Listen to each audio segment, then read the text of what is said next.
मोहाली में दो भाई सुखदेव और उसका परिवार और बलजीत और उसका परिवार साथ रहते थे। सुखदेव की पत्नी अक्सर उससे लड़ा करती थी। इतनी बार आपसे कह दिया अपने छोटे भाई से खेत के कागजों पर साइन करवा लो, पर आपको मेरी बात समझ में ही नहीं आती। वो मेरा छोटा भाई है, मैं उसे धोखा नहीं दे सकता। धोखा कैसा? घर में रहता है, खाता है, पीता है, खेती बाड़ी तो आपने ही संभाल रखी है ना। हाँ मैंने संभाल रखी है, पर फसलें तो वही बेच कर आता है ना।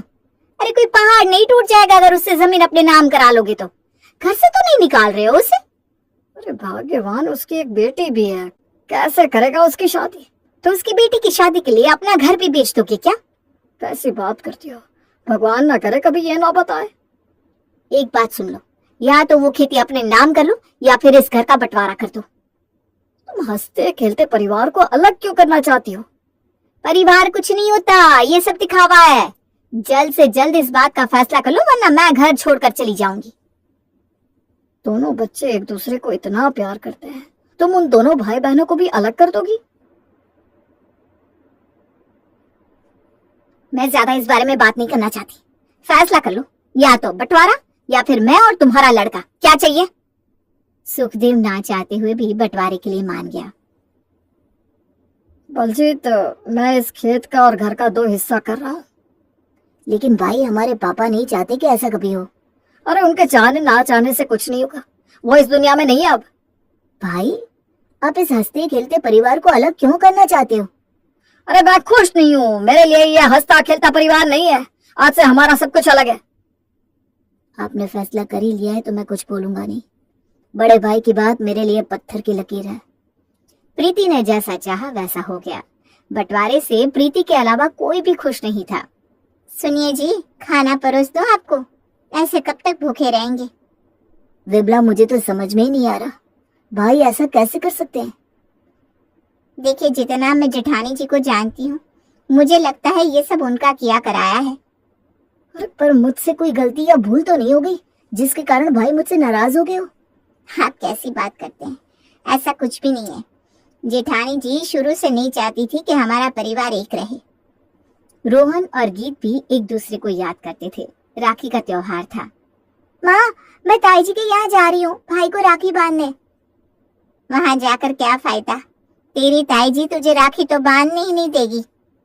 ताई जी नहीं बांधने देगी तो क्या हुआ, भाई तो राखी बनवाएगा ना। देख, मैं रिश्ता निभाने से कभी मना नहीं करती। अगर तुझे ऐसा लगता है तो तू जा सकती है। गीत अपने गेट से निकलकर रोहन के गेट में घुसती है। क्या बात है, राखी पर भाई की याद आ गई या फिर पैसों की याद आ गई? नमस्ते ताई जी, भाई की तो हमेशा ही याद आती है। मैं पैसे लेने नहीं आई हूँ, मैं तो भाई को राखी बांधने आई हूँ। अरे मुझे मत बताओ, सब पता है मुझे तेरा बाप कितना निकम्मा है। भेजा होगा तुझे कि राखी बांध और कुछ पैसे लेकर आ। आप मेरे पापा के बारे में इस तरीके से बात नहीं कर सकती। मुझे कोई पैसा नहीं चाहिए, मुझे बस अपने भाई को राखी बांधनी थी।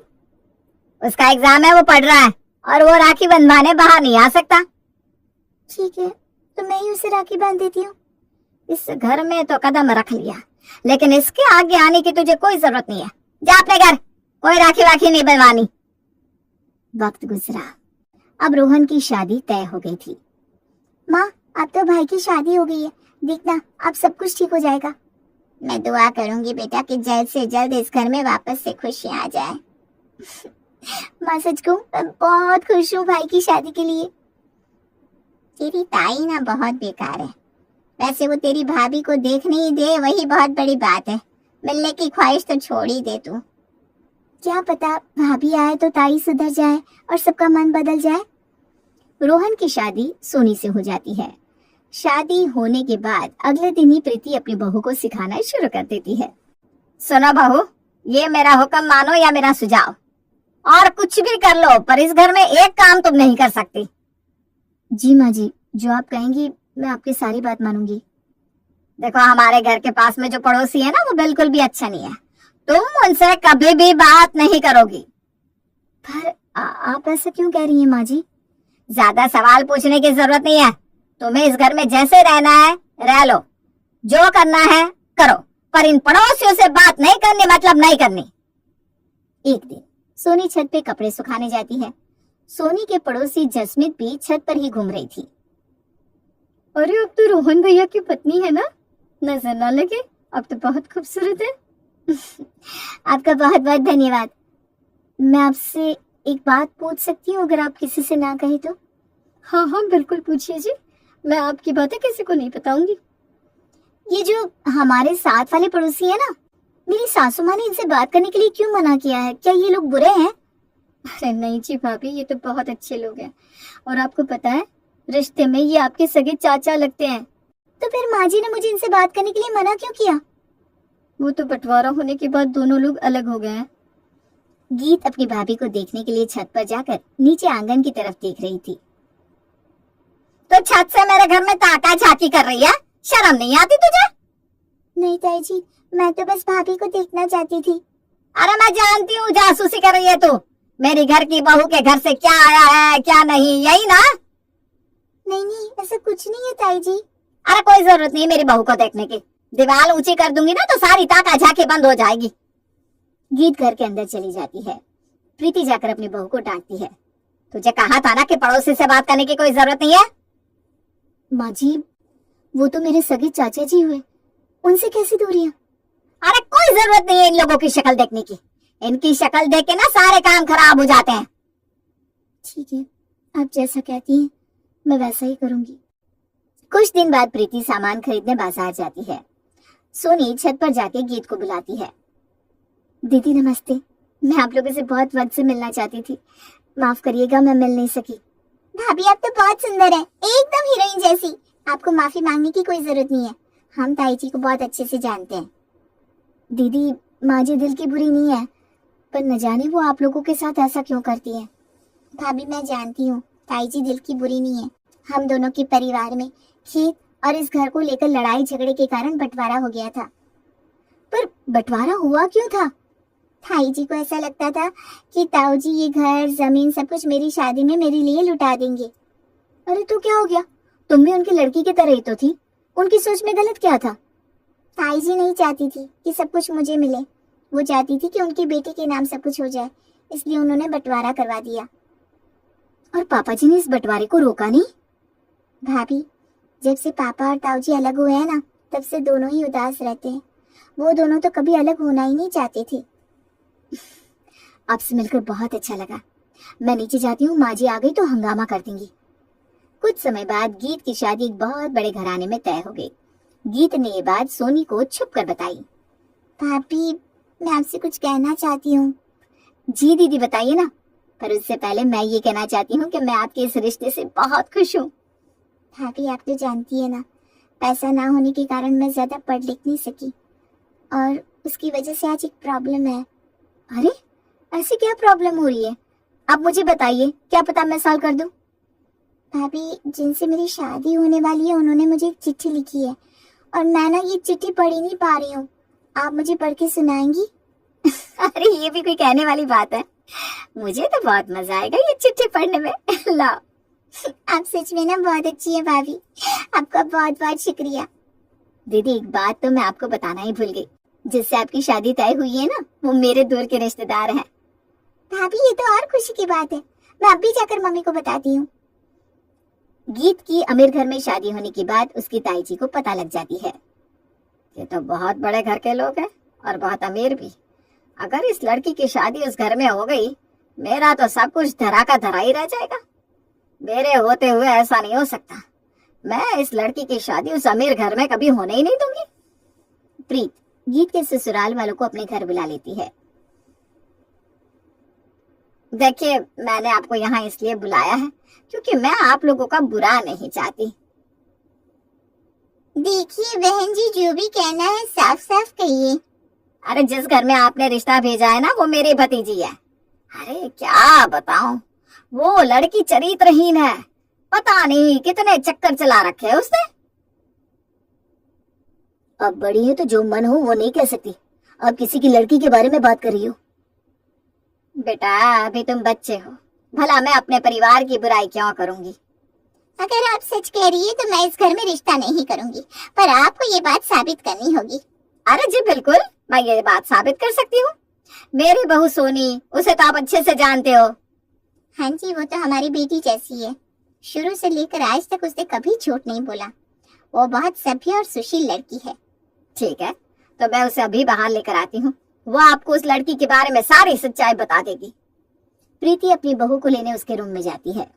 बहू, मैंने तुझे अब तक माफ कर दिया, चाहे तूने जो भी किया हो, पर अब मैं जो बोल रही हूँ वो ध्यान से सुन। जी माँ जी, क्या बात है? बाहर गीत के ससुराल वाले बैठे हैं, तू उनसे जाकर गीत और उसके घर वालों की बुराई कर। नहीं माँ जी, मैं ऐसा बिल्कुल नहीं करूंगी। चाचा जी, चाची जी और गीत सब बहुत अच्छे हैं। बहू, अगर तूने ऐसा नहीं किया और एक भी अच्छा शब्द अपने मुंह से निकाला तो मैं तुझे इस घर से निकाल दूंगी। सोनी रूम से बाहर जाकर मेहमानों से मिलती है। बेटा, सच सच बताना, गीत कैसी लड़की है? ये उसकी और मेरी दोनों की फैमिली की इज्जत का सवाल है। आंटी जी, मैं आपको बचपन से जानती हूँ और ननद को भी। मैं आपसे झूठ नहीं बोलूंगी। हाँ बेटा, खुल के बोल जो भी बात है। आंटी जी, मेरी ननद बहुत अच्छी है। चाचा जी, चाची जी, सबका व्यवहार भी बहुत अच्छा है। गीत दीदी तो घर से जल्दी बाहर तक नहीं आती। गगन के परिवार वाले प्रीति को 4 बातें सुनाकर वहां से चले जाते हैं।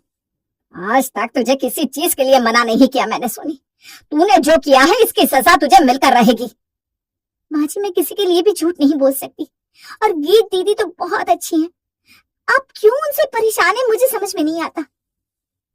अब तू इस घर में नहीं रह सकती, तेरी यहाँ कोई जगह नहीं। आप मुझे यहाँ से निकाल नहीं सकती। मैं आपके बेटे से आपकी शिकायत कर दूंगी।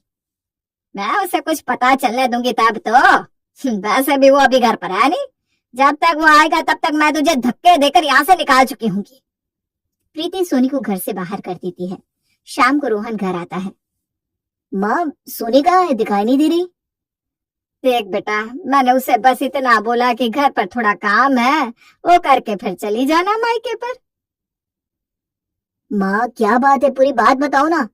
अरे बेटा, उसने तो मुझे इतनी खरी खोटी सुनाई और देख मुझे जोर का धक्का देकर चली गई।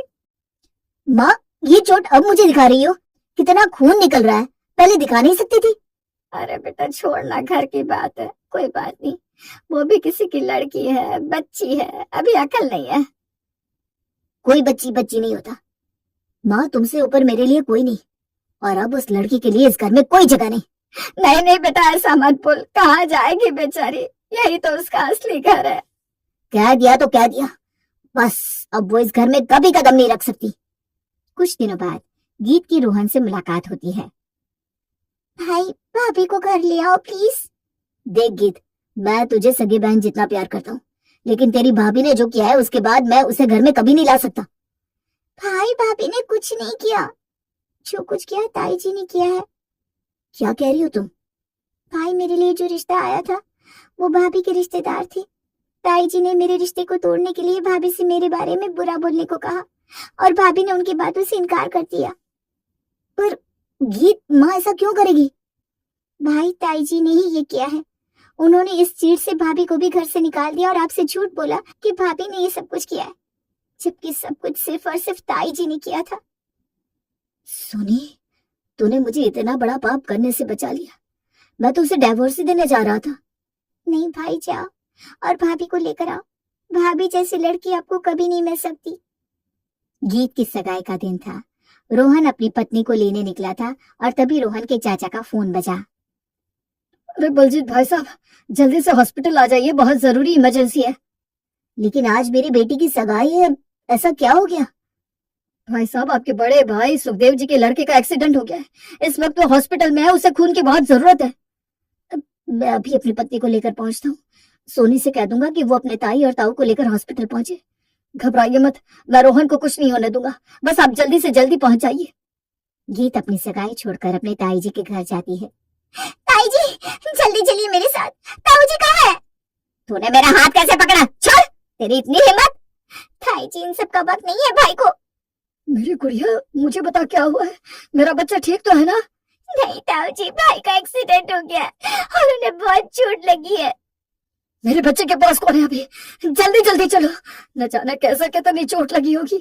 ताऊ जी घबराइए मत, पापा और मम्मी भाई के पास पहुंच गए हैं। मैं आप लोगों को अपने साथ लेने आई हूँ। मुझे माफ कर देना बेटा, मैंने तुम्हारे बारे में इतना गलत सोचा। आप भी मेरी माँ जैसी है, आपको हक है मुझे बोलने का। मेरे इतने गलत व्यवहार के बाद भी तुमने अपनी सगाई मेरे बेटे के लिए बीच में रोक दी।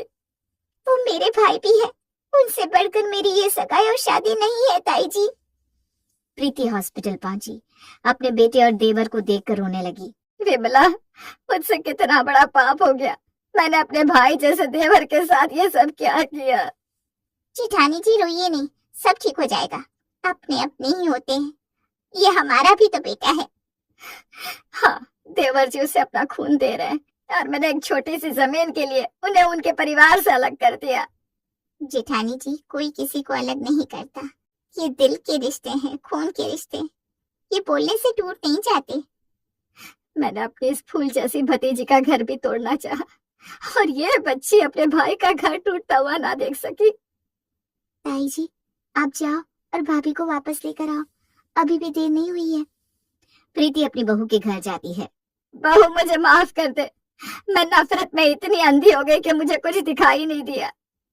माँ जी, आप माफी मत मांगिए, आप बड़ी हैं मुझसे। बहू, मेरे साथ घर चले, मैं तुझे लेने आई हूँ। ठीक है माँ जी, पर मेरी भी एक शर्त है। अरे बहू, तू जो बोलेगी मैं वो करूंगी। अपनी गलती का पश्चाताप अब मुझे करना ही है। माँ जी, आप घर की उस दीवार को गिरा दो जिसकी वजह से ये दूरियां हैं। हाँ हाँ बेटा, वो दीवार तो मैं गिरवा ही दूंगी। माँ जी, उस दीवार के साथ साथ मन में से ये नफरत की दीवार भी गिरा देना। अपने हमेशा अपने होते हैं। प्रीति घर और मन की दीवार गिराकर सबको अपना मान लेती है।